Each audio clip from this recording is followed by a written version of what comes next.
Now, the key to all of Fiore's techniques, all of any martial arts techniques really, is ending the fight as quickly and efficiently as possible with as little danger to yourself as possible. So the question I've got for you today is, would you like to see some real medieval fighting, or at least as much as we can show you? Would you like to see that? Yeah, right with Andy. It's on. Hey, do you know what real means? Oh, okay, with wooden swords. With the wooden. Oh, okay. Just a start. We can still get broken back in the groove. Alright, you take the guard now. Come on, you. I like this one. No. Very relaxed. Good luck.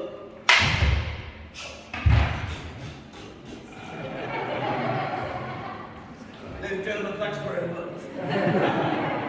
Now, is it safe to say, if all we did was that, you'd be disappointed? Because I would be.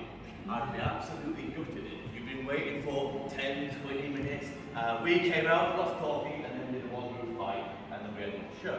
And this is the thing, real fighting is often over very quickly. But what we expect to see is something more akin to stage combat, where we artificially draw out a fight in order to make it more exciting, perhaps tell more of the story. Either way, it's a bit longer.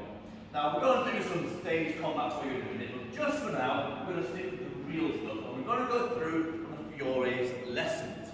Now, in this particular case, we're making the assumption that Andy is the master, and it's no assumption at all, he really is the master, and I am very much the student. But in this case, we're making the assumption that I don't know anything about sword fighting, which, depending on who you ask, may or may not be true. Now, Andrew has taken up a very passive guard, with the sword pointing almost to the ground, and importantly, off to the side. Now, I don't want to end this fight as quickly as I can, and if Andy wasn't doing anything, that would basically knock him on the head. Without the head, he's probably not going to win the fight. Well, Andy, you must be done there. Have I? You have. And if I try and whack him on the head, Come off to the side. Basically, again, like any martial art, movement is just as important. And then put something in the way. On this occasion, the sharp part, third of the blade, we cut through all the fishy bits. That's all right.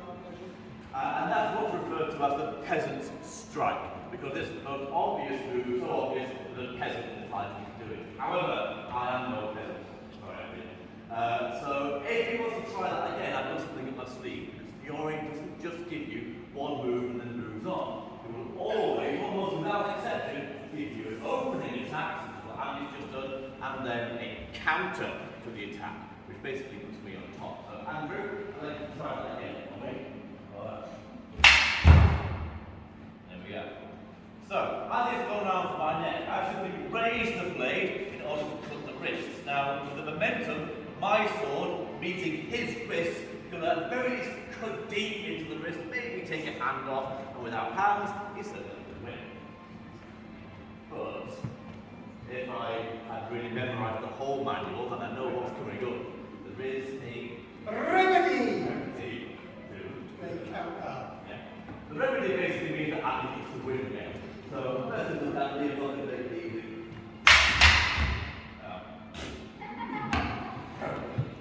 Now, it all makes the assumption that Andy doesn't know what's going to cut. Alright, so if you slow that down, I'm still going for his head, and he's going to attempt the peasant strike. Now, as he goes around to the neck, I'm going to try my counter. He sees that and suddenly changes tack. He covers the sword. And goes the sword, and from there, you can do anything to me. You're not even going to ask me to surrender? Nope. Oh, fair enough. Move on to the next one. Yeah, so that's real fighting, and that's about as much as you're going to get in reality. But, stage combat, we're going to extend. Now, I'm going to defend the strike again for you, but we're going to fluff it a bit, so I get to get out of that with my life and my head intact. We're going to add some maybe cuts or thrusts, but we'll try and end it with a real technique. Alright, okay, we go.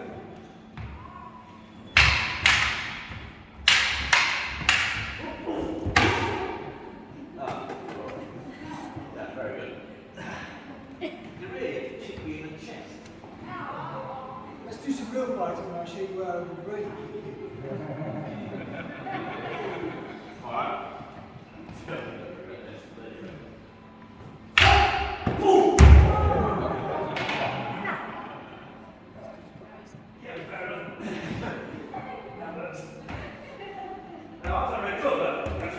me tell you, they're not just using the sharp point of the sword. That's the important thing.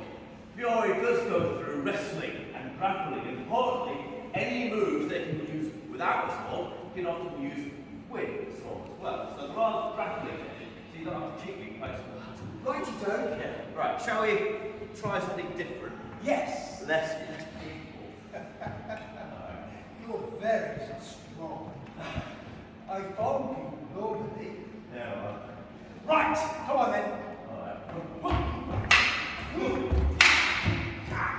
Not really going well, stabbing for you, is it? Stabbing.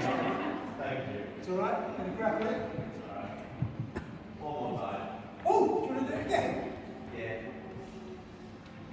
Are you alright? No. Where am I going? Oh yes, here we go.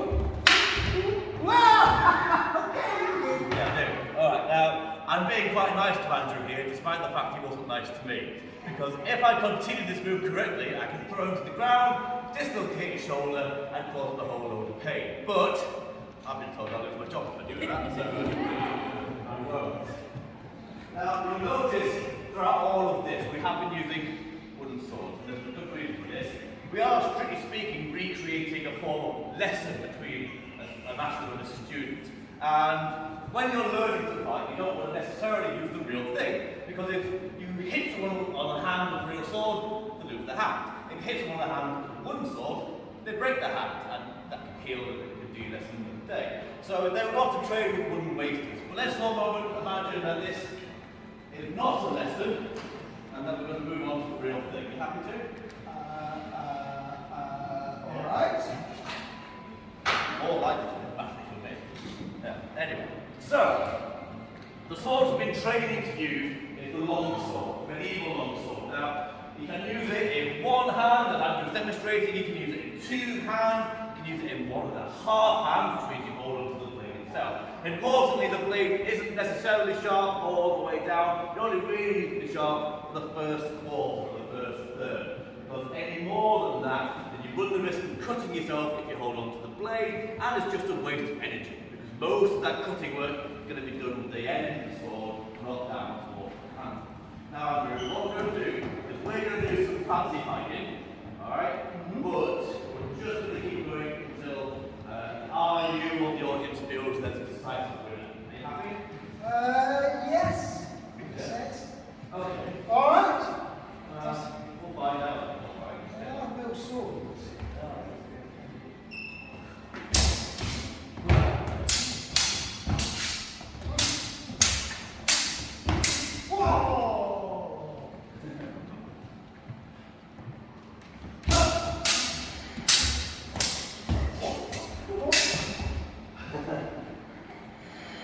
One of them's going to have to do a bit of damage.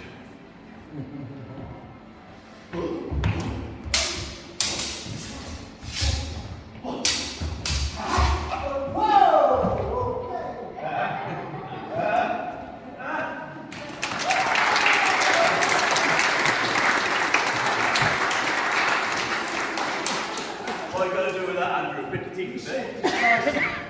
And now that taking my big toy away, you haven't really been decisive. Should I give him another go? It's going to be a very strong fight. Shit, try with both. On this way.